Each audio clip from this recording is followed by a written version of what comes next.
Hello friends, welcome to कानून वाला। ना अब अगर हम बात करें कि सेक्शन 107 से लेकर 120 तक, जिसको हम लोग बोल देते हैं अबेटमेंट, जो कि हमारा चैप्टर नंबर 5 आता है आईपीसी का। डन। तो सबसे पहला हमारा सेक्शन स्टार्ट करने से पहले हम बात करें कि अबेटमेंट होता क्या है। अबेटमेंट का मतलब होता है किसी को किसी चीज़ के लिए उकसाना। इसका जो बेयर एक्ट में मीनिंग दिया है वो दिया है दुष्प्रेरण।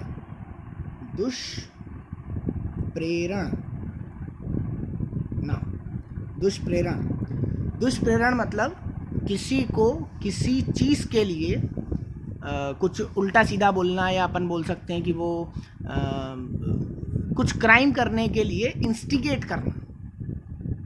ना अगर अपन बात करें तो इंग्लिश लॉ की, तो इंग्लिश लॉ में क्या है कि वहाँ पर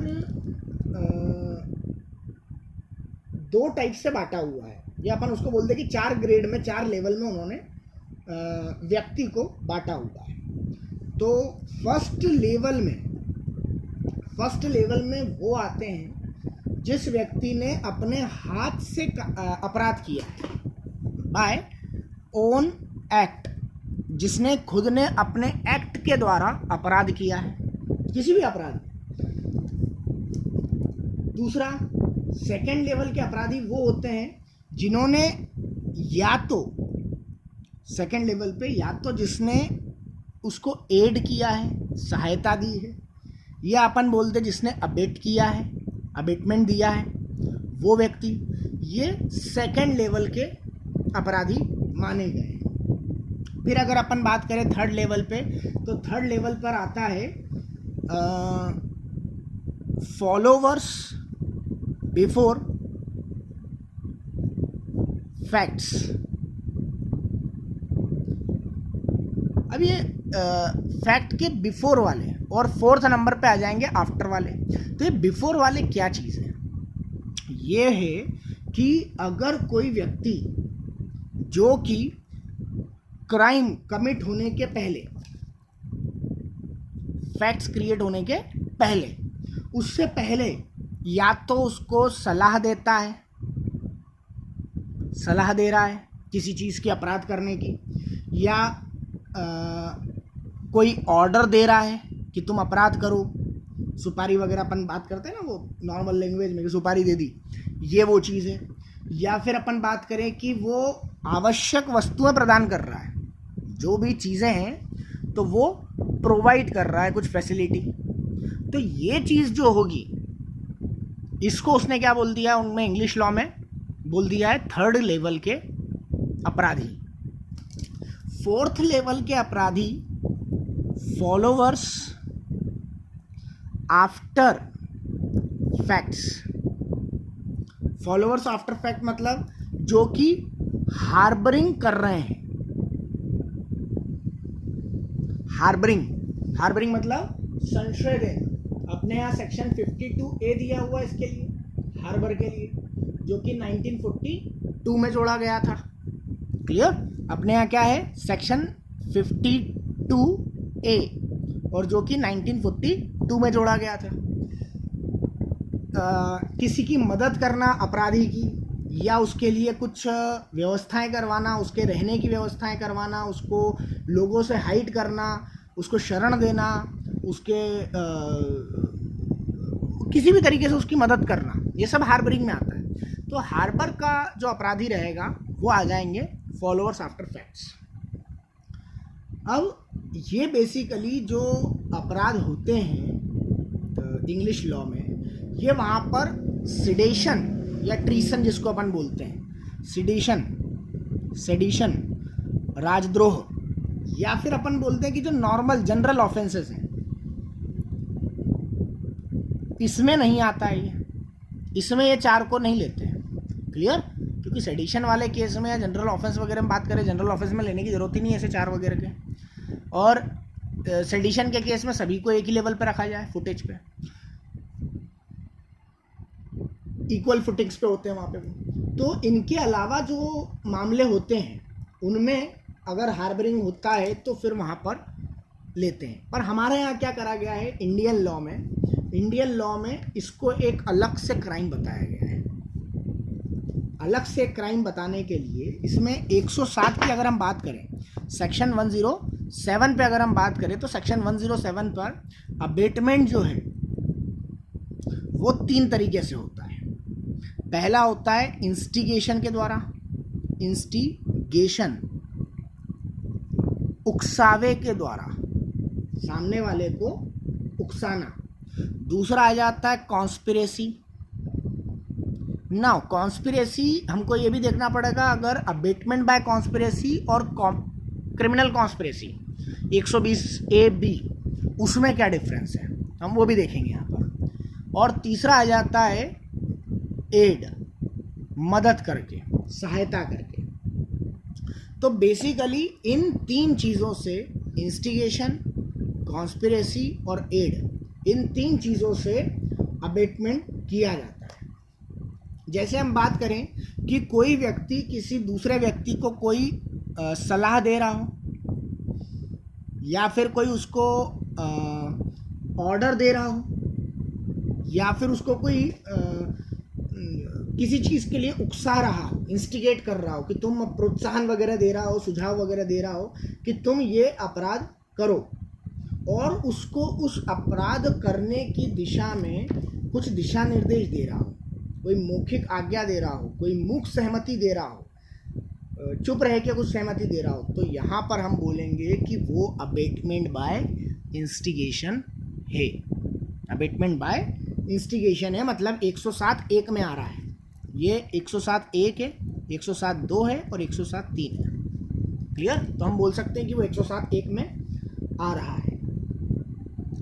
नाउ इसमें हम लोग अगर अपना एक्सप्लेनेशन देखें तो ये बोल रहा है कि जानबूझकर जहाँ पर उकसाया जाता है और तथ्य को छिपाया जाता है और उसके द्वारा गठित किया जाता है, तो उसको उकसाने का कार्यपत्र से भी किया जा सकता है, और इसको हम बोलते हैं, जैसे उकसाने का काम कार्यपत्र के द्वारा किया जा सकता है। मतलब मैंने किसी को लेटर लिख के और उसको इंस्टिगेट करने की कोशिश करी, मैंने लेटर लिखा और सामने वाले को इंस्टिगेट करने की कोशिश करी, तो यहाँ पर अबेटमेंट बाय इंस्टिगेशन हो रहा है। इसी में हम लोग एक केस लॉ देखते हैं अबेटमेंट बाय इंस्टिगेशन में। अबेटमेंट बाय इंस्टिगेशन का 107(1) का एक केस है, शिवदयाल मल का केस है। ये 1894 का केस है ये। डन।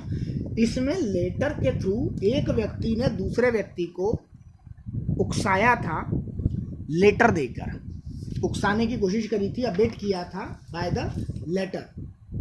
अब यहाँ पे क्या होता है कि अगर सामने वाले तक वो लेटर पहुँच गया है तो इंस्टिगेशन कंप्लीट हो गया, अबेटमेंट बाय इंस्टिगेशन कंप्लीट हो गया है। बट अगर सामने वाले को वो लेटर नहीं मिला है तो यहाँ पर attempt to abetment by instigation का केस बनेगा। अटेम्प्ट किया गया है पर वो सामने वाले तक पहुँचा नहीं, तो अटेम्प्ट तक का वो प्रयास करने का तो केस बन ही जाएगा। इसी में अगर हम बात करें तो क्वीन वर्सेस मोहित, ये भी बहुत एक लेजेंडरी केस है, क्वीन वर्सेस मोहित का केस। क्वीन वर्सेस मोहित का केस क्या है कि अगर कोई व्यक्ति जहाँ पर उसको बोलना था उसने नहीं बोला और उसका साइलेंट रहना ही अपने आप में अगर इंस्टिगेशन का काम कर रहा है, उसका चुप रहना ही इंस्टिगेशन का काम कर रहा है, तो वहाँ पर उसका चुप रहना इंस्टिगेशन का ऑफेंस क्रिएट करेगा। क्लियर? ये हमारा अबेटमेंट बाय इंस्टिगेशन था। नाउ अब हम आते हैं अबेटमेंट बाय कॉन्स्पिरेसी पे। तो कॉन्स्पिरेसी वाला अगर हम देखें, कॉन्स्पिरेसी देखो, कॉन्स्पिरेसी 107(2) और 120(a) में, इन दोनों में एक चीज़ का डिफरेंस है मेनली, वो है साथ में एडिशनल काम करना। क्लियर? नाउ देखते हैं अपन लोग इसके लिए क्या होता है, कॉन्स्पिरेसी के लिए मोर देन 2 पर्सन चाहिए, मोर देन 2 पर्सन चाहिए। षड्यंत्र तो 2 ही व्यक्तियों के बीच में होगा, कम से कम 2 व्यक्ति तो होना चाहिए, खुद अकेला कैसे षड्यंत्र करेगा ना। दूसरा, एक्ट होना चाहिए जो कि इलीगल हो, एक्ट होना चाहिए जो कि इलीगल हो, या फिर अपन बोलते हैं कि कोई एक्ट हो, या फिर एक्ट जहां पर बात करते हैं वहां पर ओमिशन भी आ जाता है, तो ओमिशन हो जो कि इलीगल हो, या फिर वो इलीगल मीन्स के द्वारा किया जा रहा हो, ठीक है। और वो जो एक्ट या फिर ओमिशन है वो उस इलीगल एक्ट या इलीगल ओमिशन को कंप्लीट करने के लिए, उस ऑफेंस को बनाने के लिए किया जा रहा है ना। अब अगर हम बात करें कि यहाँ पर 2 से अधिक व्यक्ति चाहिए, तो इसमें हम बोल सकते हैं कि जो षड्यंत्र के द्वारा अबेटमेंट है उसमें मिनिमम 2 व्यक्ति चाहिए है, और वो कोई इलीगल एक्ट करे या इलीगल ओमिशन करे, या by mean of illegal things कोई लीगल एक्ट या ओमिशन करे, क्लियर, इलीगल मीन्स के थ्रू करे, तो भी हम बोल सकते हैं कि हाँ वो conspiracy, abetment by conspiracy create होगा ना। अब अगर अपन बात करें 107(2) मतलब अबेटमेंट बाय कॉन्स्पिरेसी और 120(a) के बारे में, इन दोनों के बीच में अगर अपन डिफरेंस की बात करें कि कहाँ पर अपन बोलेंगे कि 107(2) लग रहा है और कहाँ 120(a) लग रहा है, तो यहाँ पर अगर अपन बात करें तो किसी अपराध के मात्र सम्मति पर्याप्त, यदि सम्मति एक अपराध कारित करने के उद्देश्य से दी गई है, क्लियर। इसको अपन देखें कि कोई ऑफेंस अगर है